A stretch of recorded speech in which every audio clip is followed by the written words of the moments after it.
Hello everyone. To start off this video, I'm just going to quickly say that a few days ago, God told me that the reason that I was always so mad, always so quick to anger, was because I was eating so many ultra-processed foods, okay? If you don't know too much about ultra-processed foods, here's a definition from Good Food, okay? Ultra-processed food is food that you wouldn't be able to create in your own kitchen. If you don't recognize some of the ingredients on the label, it's likely to be ultra-processed food. It is manufactured to be convenient and cheap, has a long shelf life, and is generally ready to eat or ready to heat. These foods are designed to be hyper-palatable, so you're likely to want to eat more of them. What this means, food that you wouldn't be able to recreate in your own kitchen, it means that even if you had every single ingredient on the ingredient list and how much ever that they used to make it, you would not even be able to recreate the food.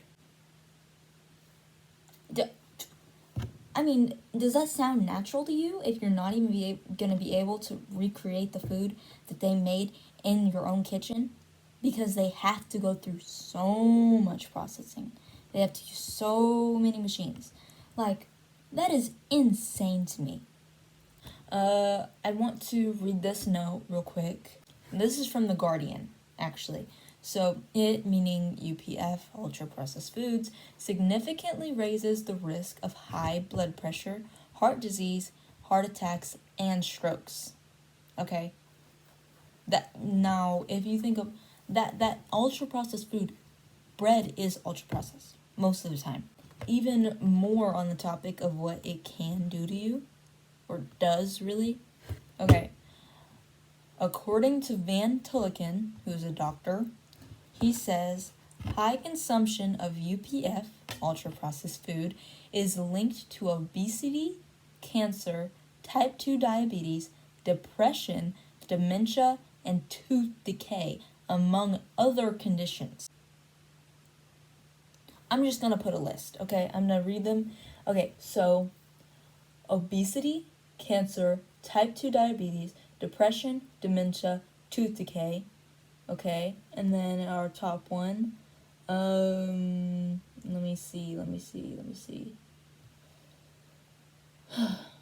Okay. High blood pressure, heart disease, heart attacks, and strokes. That's all right there, okay? It's just because that this food is cheaper and this food is more expensive, that does not mean that you're not getting this.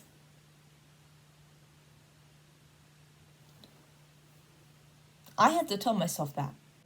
So, Ultra-Processed People, the book says most UPF, ultra-processed food, is not even food.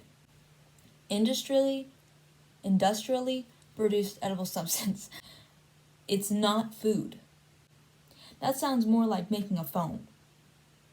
Do you want to be eating phones? It's pretty much there. It's an edible phone. Phone equals bread. Phone equals bread. That should be the title of this video. According to Good Food, again, typically industrially produced UPFs contain additives such as natural flavors, artificial flavors, and natural flavors. It doesn't say natural flavors on there, but that's a very telltale sign if you include natural flavors in something that's supposed to be natural.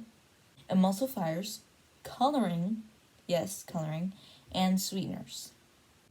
Okay, so I think emulsifiers bring food particles together to make it a sort of texture, the texture that you're going for in a food. So, there is a Google Doc that I wrote down with literally all of these notes, okay? And anyone with the link can see this doc, okay? So the link is in my description box on, I think it was The Guardian. they were talking about an app, and it was called Open Food Facts. It is an app to use in the grocery store to identify UPF. So when you go into the app, it's going to show 3 categories. The first category is the Nutri-Score, okay? That is the nutritional quality of the food or drink that you're looking at. It goes from A to E, A being the best, E being the worst, okay? The next one is the Nova. In the first category, there's an apple. Second category, there's peanut butter. Third category, there's applesauce. And then in the fourth category, there's soda, okay? So it goes 1 through 4. 4 being the ultra-processed food, so that's all you have to look at. And then there is an Eco Score, which is the environmental impact. So, like, I wouldn't look at this too much, because, to be honest, I don't want to say I don't care, but, like, let's say it's really bad, like the Eco Store is really bad, I would still get the food. Like, I care, but just not enough to change my view on getting it or not. So really what matters to me is the nutritional quality and if it's a processed food or not. There's a link to the doc in my description box. Have a blessed day. Please stop eating all this stuff, and goodbye.